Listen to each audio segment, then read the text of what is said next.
SIT-এ charge sheet দাখিল কৰিছে।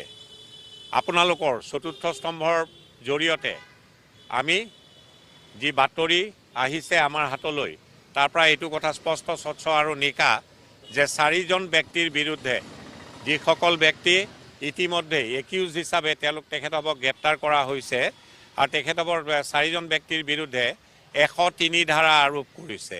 103 BNS-ৰ ধাৰাটো তাহানিৰ IPC 302 IPC লেখিয়া অৰ্থাৎ মাৰ্ডাৰৰ ধাৰা সন্নিৱিষ্ট কৰা হৈছে।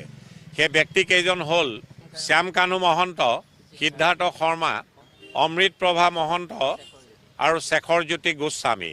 এই 4জন ব্যক্তিৰ বিৰুদ্ধে চতুৰ্থ স্তম্ভৰ জৰিয়তে আমি যি খবৰ পাইছোঁ যে তেখেতকৰ বিৰুদ্ধে 103 এই চাৰ্জশ্বিটখনত আৰোপ লগাইছে।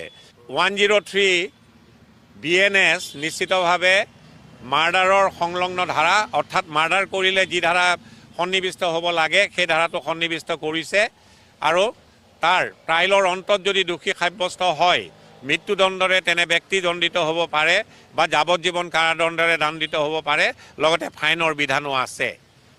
এজন পুলিচ বিষয়াকো গ্ৰেপ্তাৰ কৰা হৈছিলে।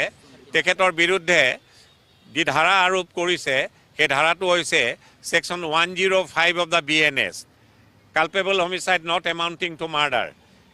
এই ধাৰাটোতো যদি ট্ৰায়েলৰ অন্তত দোষী সাব্যস্ত হয় তাতো যাৱজ্জীৱন কাৰাদণ্ডৰ বিধান আছে। আৰু দুজন PSক গ্ৰেপ্তাৰ কৰা হৈছিলে। এই PSO দুজনৰ বিৰুদ্ধে 316 BNS এই ধাৰাটো Section 316 BNS এই ধাৰা আৰোপ কৰা হৈছে আৰু এই ধাৰাটো যাৱজ্জীৱন কাৰাদণ্ডৰ বিধান আছে ট্ৰায়েলৰ অন্তত যদি দোষী সাব্যস্ত হয়। BNSS-ত 346 বোলা এটা ধাৰা লিপিবদ্ধ আকাৰত আছে।